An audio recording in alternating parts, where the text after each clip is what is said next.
Welcome to Your Health, where we explore the latest in health across the country. I'm your host, Erica Cardenas. It's almost time for the kiddos to get back in school, so today we're talking back to school wellness. But before we get started, let's take a look at what's coming up on the show. We give parents advice to protect their kids from brain injuries while playing sports. And if you have a picky eater in your house, we get doctor's advice on how to get them to eat. We talk to the experts about why your kids' eye health can impact how they do in school. All that and more on this episode of Your Health.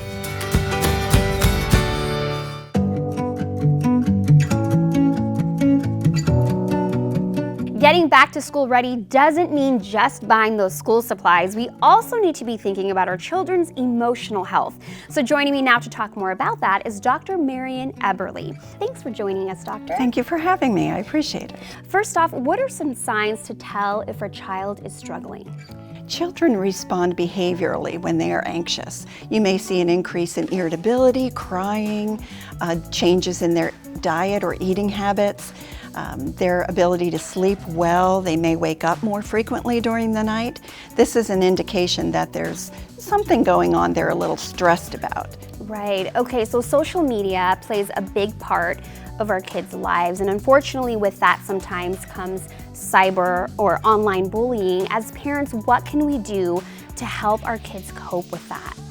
We need to teach the kids that, first of all, their job is to respect everyone, right? And then secondly, we need to explain to them that they do not need to just simply sit back and take this. They need to inform an adult, preferably their parents or a teacher. If they're afraid to go to the teacher, they go with a friend with the teacher, but they need to understand that this is absolutely not okay. And they have the ability to be able to speak up about it and also to help protect their friends.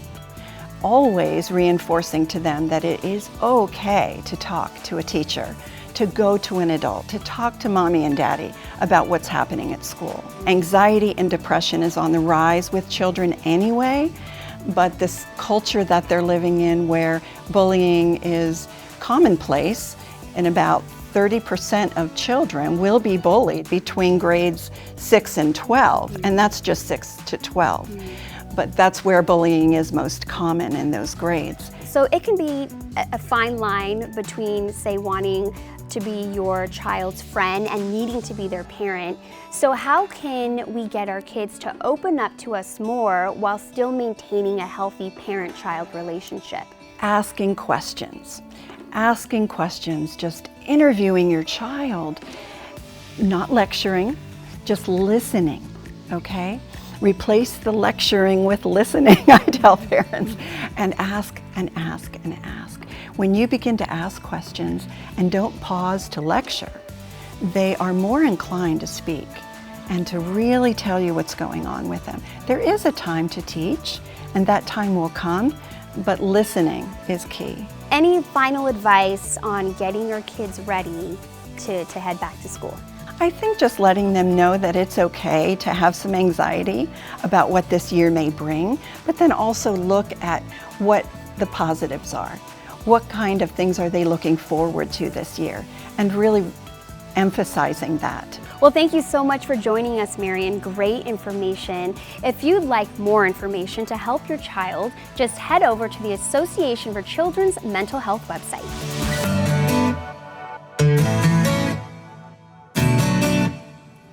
A recent study showed that contact sports were responsible for nearly half of kids' traumatic brain injuries.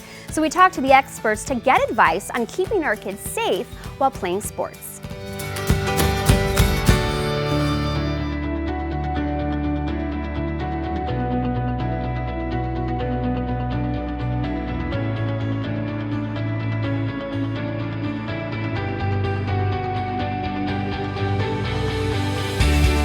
When we deal with kids' sports, we see much more in the way of concussive injury.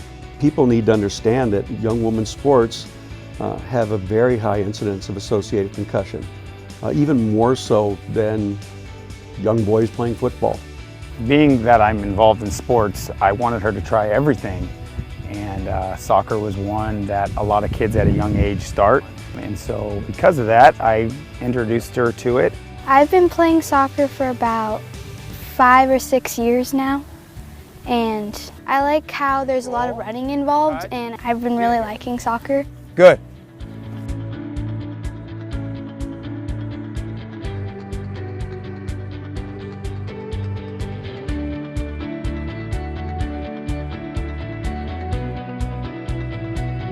So the first thing is to remove somebody from play.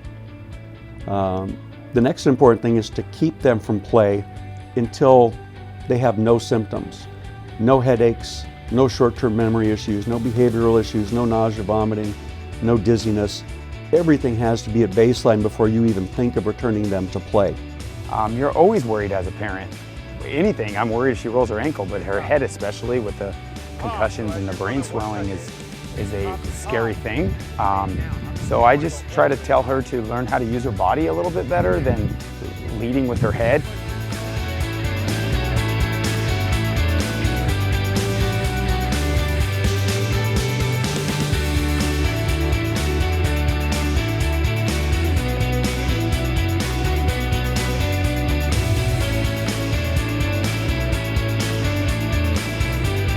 The best things to prevent injury are to make sure a child is prepared and ready to play a certain sport, to make sure that they understand the specifics of the sport, that the equipment is pristine and the best equipment you can have, make sure that the playing conditions are optimal. I just talk to her about how to play the game the right way in all the sports she does, just so she can learn about the safety precautions about it.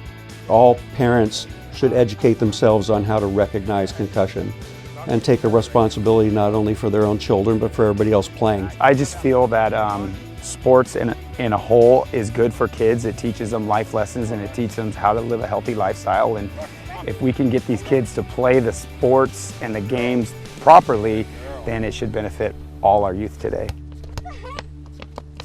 If you have a student athlete, make sure to get a sports physical before the school year starts, as it can help diagnose any potential problems before the sports season begins.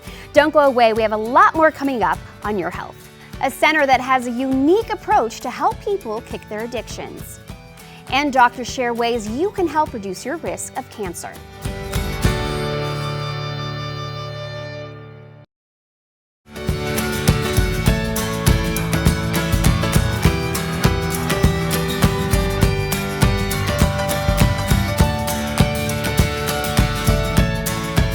Eating well, not smoking, watching our weight, these are lifestyle choices that may reduce our risk of being diagnosed with cancer. The doctors at Cancer Treatment Centers of America share their advice on what we can do to keep our health in check. I'm passionate about stopping cancer. I'm passionate about preventing cancer. And I have no greater joy or nothing that I'm more proud of than the cancers that I've prevented. Colon cancer is treatable if caught early. It is preventable if you screen people properly. Best advice is follow the guidelines, get colonoscopy. Second best advice I can give you is pay attention to what's happening to your body. Be your own advocate, get to the doctor, get screened. It can prevent, you can prevent the situation from turning into cancer in the first place. And the screenings are important because it provides us the chance to attack things early on if anything's present. To prevent gynecologic cancers, I would encourage patients to, one, stay in tune with their bodies so that they know what's going on, and two, stay up to date with screening exams and annual exams so that the physician will be able to tell if anything is going on as well. What I go by is what's called the NCCN guidelines, and their recommendations are to start screening mammograms at around age 40. Nowadays, a lot of places utilize what's called 3D mammography, and with the use of 3D mammography, it allows us to better identify lesions, particularly in women who have dense breast tissue, whereas on standard mammography, some of those things could be more easily missed. Mammograms are important, but like in anything, it's just a tool in a tool bag, and the other part of the tool bag is doing your own self-breast exam and being aware of your body like I was. I do recommend that women, kind of routinely evaluate their breasts. Typically it means having an awareness of what feels normal, and that way if something changes, you'll be able to say, okay, this feels different from what my normal exam was. Men should have their first prostate cancer screening at age 40. I know some men may feel that's uncomfortable, but I'm like, what's wrong with a little bit of time of being uncomfortable versus actually knowing what you have? And for me, it was great that I was screened at the time because I only had to go through surgery. No chemotherapy, no radiation, and they just removed the prostate, and I'm doing fine. He did get early screening and he acted on the screening recommendations. One of the populations we need to focus on are African American men because they actually have a higher risk of developing prostate cancer, and when they do, it tends to be more aggressive. Keith is a patient I'm very proud of. My patient is somebody's brother, somebody's mother, somebody's sister, somebody's father. I take good care of my patients, and that's all we do here. Kicking a heroin addiction is extremely difficult, but one father was able to do just that. He shares his road to sobriety and why he's grateful he found Decision Point Center.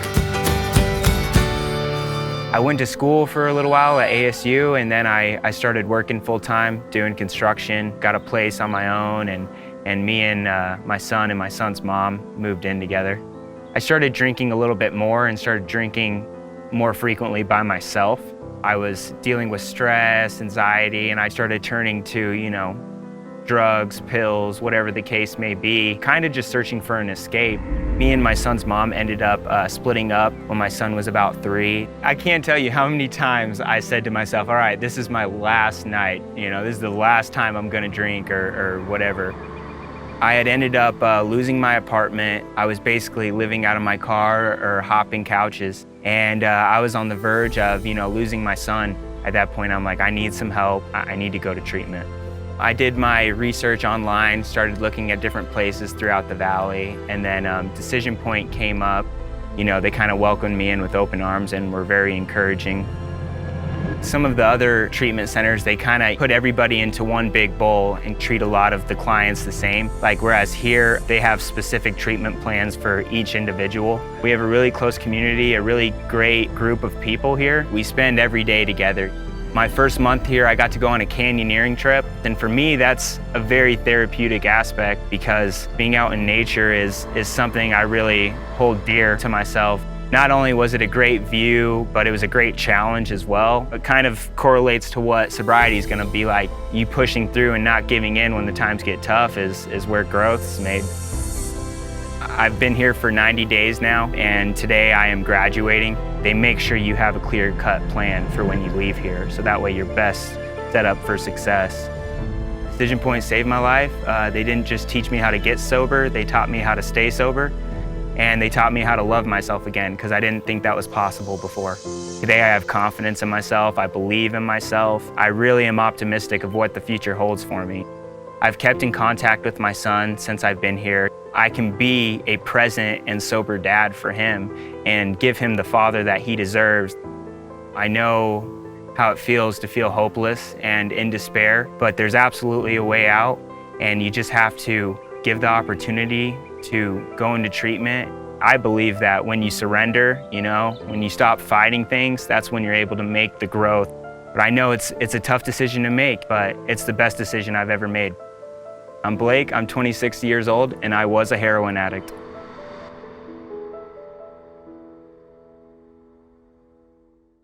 If your little student is nervous about going back to school, check to see if you can take a tour of their classroom to help ease their fears. Here's what's coming up next on the show. Got picky eaters in the family? We have easy tips to conquer even the pickiest of appetites. And the importance of getting your kids' eyes checked before the new school year.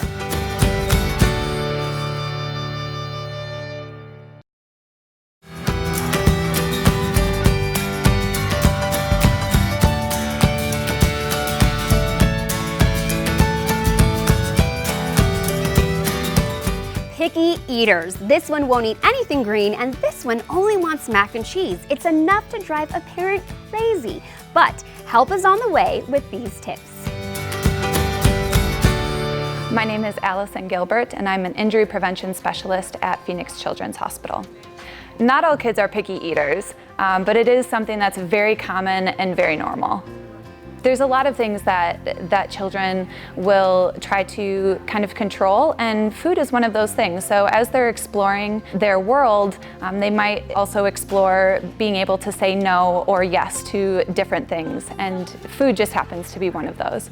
If a parent is concerned that their child is a picky eater or that they're not getting the nutrition that they need, what's best is to talk to their pediatrician. But there's also things that a parent can do to help make sure that their child is getting the nutrition that they need. Introduce foods several different times. A child's taste buds are changing all of the time, so it might take up to 12 times for a child to be introduced a new food before they can like it. One of the most important things when you're dealing with a picky eater is to stay calm.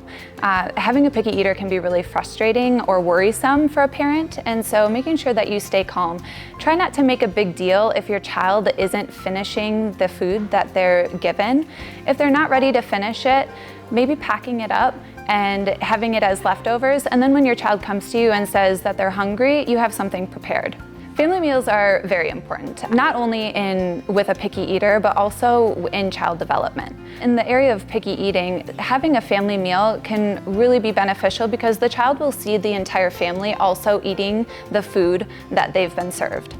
Getting kids involved in the meal preparation process can be really helpful in getting them interested in what you're serving for a meal. So things like having them help you prepare a grocery shopping list, and then when you go to the grocery store, also having them help you pick out the items that you'll need for the recipes that you're making. In the food preparation process, younger children can help with washing fruits or vegetables and also stirring cold preparation foods. And as a child gets older, they can be a little more involved in that cooking process. So try to avoid using desserts as a reward for finishing their meal. We really want to make eating healthy really normal. Also, serving any kind of food as a reward can lead to developing unhealthy eating habits. So if you're still having some trouble with a picky eater, there are some things that you can do that doesn't necessarily involve your child saying yes or no to the new food that you've proposed. Something like taking the recipe and doubling the amount of fruits or vegetables that are in it. Some other things that you can do are including or blending into a sauce or smoothie an extra food. Might get your child to be a little more open to trying a different food. Stick around, we have much more coming up on Your Health. The one thing that should be on your back to school to-do list coming up. Looking for more fun crafting ideas? Head on over to Yurview.com and watch more videos from Creative Living.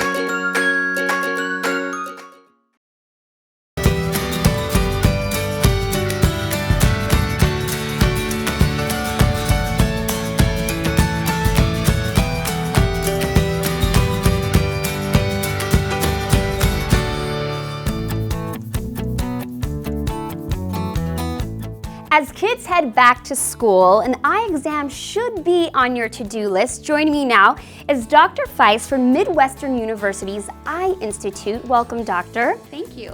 Let's talk first about overall eye health. Why is it so important for kids to get their eyes checked? It's really important to bring your kids to get an eye exam because you want them to be able to make sure that they can see the board, but it's also super impactful when they're learning to read.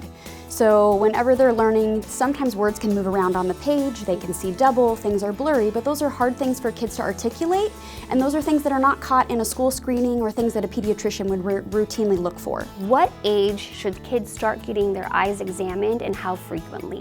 This is something that surprises most people, but actually the first age you should actually get your child checked is at age 1.